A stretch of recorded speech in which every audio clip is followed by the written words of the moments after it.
हाँ, तो last video में हमने क्या देखा था, grand sensible heat factor line. अब क्या आता है, effective room sensible heat factor. जैसे कि मैंने तुम्हें लास्ट में ही बताया था कि टोटल लोड क्या होता है रूम का। एक्चुअल में लोड हमारा रूम लेटेंट हीट, एक्चुअल में हमारा लोड रूम सेंसिबल और रूम लेटेंट लोड ना होके एक्चुअल में लोड क्या होता है, हम आउटसाइड एयर भी इसमें ऐड कर देते हैं। तो एक्चुअल में लोड क्या हो जाता है रूम का, ये ना होके इन दोनों का सम हो जाता है, इसका सम, इसका और इसका इसका, मतलब इन सब का चारों का सम। एक्चुअल में लोड, इफेक्टिव लोड ये होता है। हम तो सोचते हैं रूम का लोड क्या है, रूम सेंसिबल लेटेंट लोड है बस, पर एक्चुअल में लोड क्या होता है,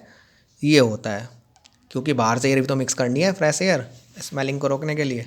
तो इसलिए उसको बोलते हैं इफेक्टिव लोड। तो इसलिए इफेक्टिव लोड क्या हो गया हमारा, इन चारों का सम हो गया। तो हमें निकाल लिया अब रूम सेंसिबल इफेक्टर लाइन तो निकाली, पर हमने वो सिंपल उसमें क्या कंसिडर करा था, जब हमने RHSF room sensible heat factor line draw करी तो केवल हमने ये लोड कंसिडर करा था और ये लोड कंसिडर करा था, ये करा ही नहीं था। तो वो तो सिंपल रूम का हो गया, इसका मतलब इफेक्टिव तो है नहीं वो, इसका मतलब क्योंकि हमने उसमें टोटल लोड ही नहीं लिया। जब टोटल लोड ही नहीं लिया तो हमारा हमारा रिजल्ट ही सही नहीं आएंगे। तो इसलिए सबसे पहले हमें कारण में टोटल लोड कंसिडर करने के बाद जो हम लाइन ड्रॉ करते हैं वो होती है effective room sensible heat factor line. ये होते हैं effective room sensible heat factor line. ये क्या होती है, effective room sensible heat factor line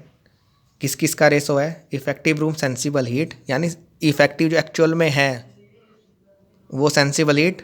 और नीचे क्या होता है दोनों का sum, effective room sensible heat plus effective room latent heat.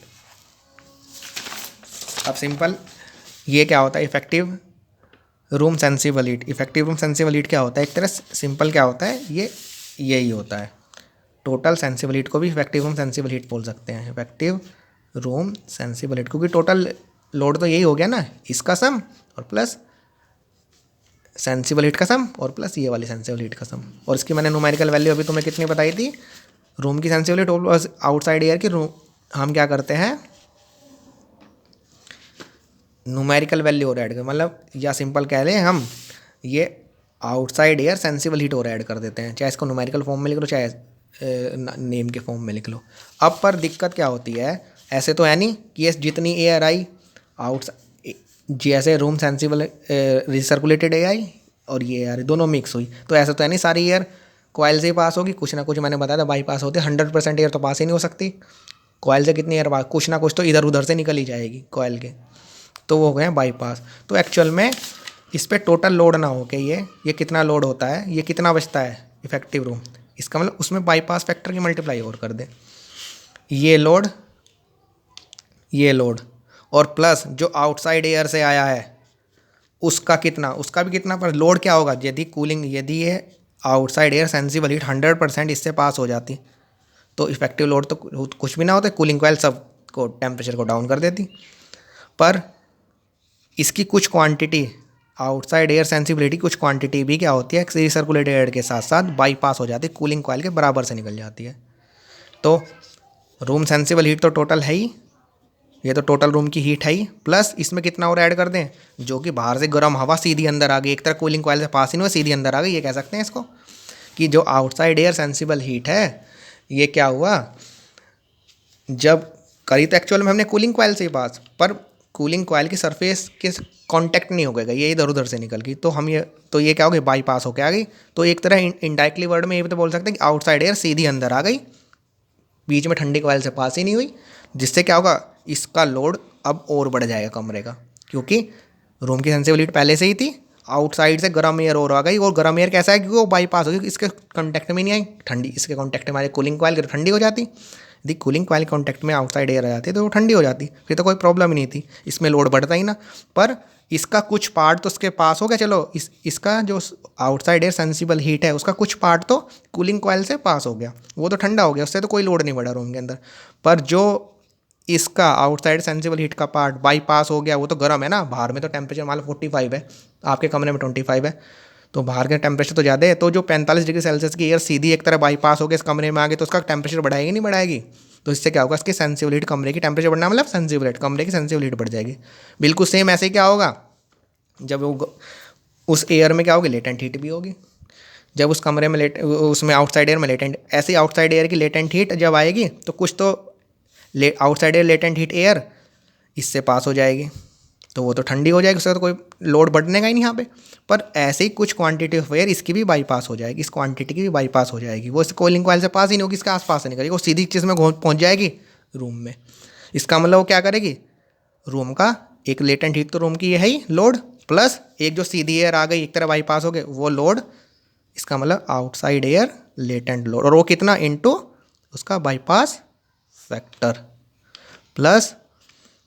Outside air sensible heat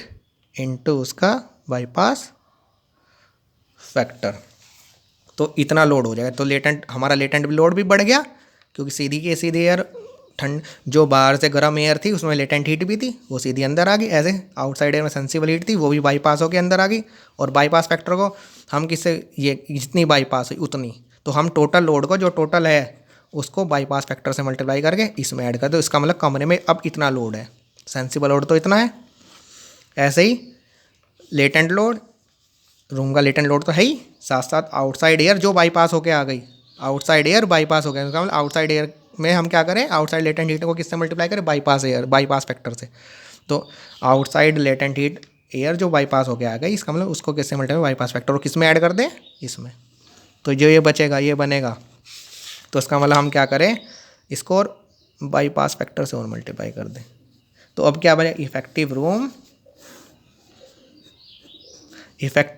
effective room sensible heat, और ERLH इसको किससे मल्टीप्लाई कर दे, बाईपास फैक्टर से। तो अब एक्चुअल में टोटल रूम का लोड क्या होगा, ये होगा। ठीक है, जो मैंने ये तुम्हें पहले पढ़ाया था, ये मैं कन्फ्यूज मत हो ना, वो कूलिंग कॉइल के ऊपर लोड होगा, कूलिंग कॉइल के ऊपर तो अभी, क्योंकि इसका तो 100%, ये तो पूरी की पूरी एयर इसमें मिक्स होती है, इसकी पूरी एयर, इसके दो, ये क्या होती है, सारी की सारी एयर आती है 100%। बाईपास फैक्टर कोई मतलब नहीं है, जितनी की जितनी भी मतलब 20% एयर लेता है, तो 20 की 20% एयर का लेटेंट हीट भी और सेंसिबल हीट दोनों मिक्स होती है किसके साथ, रिसर्कुलेटेड का, तो टोटल लोड है वो तो वो तो टोटल लोड था। पर अब हमें रूम का लोड देखना है, रूम में उसका लोड तो है ही अपना साथ साथ, प्लस कुछ एयर बाईपास हो गया है। तो बाईपास एयर एक तरह क्या है, कूलिंग कॉइल से पास ही नहीं, जब पास ही नहीं हुई तो उसका टेम्परेचर तो झुका तो रहेगा ना, जो बाहर का टेम्परेचर वो सीधी अंदर आ गई एक तरह, तो रूम का लोड उसने और बढ़ा दिया।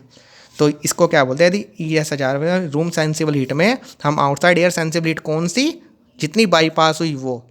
टोटल ऐड कर दो। अब हमारा टोटल लोड रूम का क्या होता है, ये होता है ये, और ये सेंसिबल लोड रूम के अंदर ये होगा, और लेटेंट लोड रूम के अंदर अब ये होगा। ठीक है, अब हमने क्या कर रखा है, बिल्कुल सेम यही कर रखा है। हमने कहा ES आ जाए ये, और प्लस का bypass factor ERLH effective room latent heat, इसके रूम लेटेंट हीट, और प्लस ये चाहे न्यूमेरिकल फॉर्म में लिख लो, और चाहे इसको क्या लिख सकते हैं, आउटसाइड एयर लेटेंट हीट, इसको ये भी लिखा जा सकता है ऐसे, इसको आउटसाइड एयर सेंसिबल हीट, और किससे मल्टीप्लाई कर रखे हैं, बाईपास फैक्टर से। इसको बाईपास फैक्टर से मल्टीप्लाई कर दें। अब टोटल हीट क्या होती है, टोटल हीट क्या होगी, सेंसिबल हीट लेटेंट हीट को दोनों को ऐड कर दो रूम की को, इफेक्टिव रूम, इसका मतलब अब रूम में जो टोटल हीट होगी, टोटल जो लोड होगा एसी पे, जो रूम का टोटल लोड होगा एसी पे, वो ये होगा, इन दोनों को ऐड कर दें। ठीक है, तो ये जो आएगा इसे कहते हैं ER effective room sensible heat factor. ये क्या होता है, इफेक्टिव रूम, देखो ध्यान से रखना, room sensible heat effective room, actual में जो है effective room sensible heat upon effective room sensible heat plus effective room latent, नीचे टोटल और ऊपर सेंसिबल हीट। तो ये क्या होता है, effective room sensible heat factor.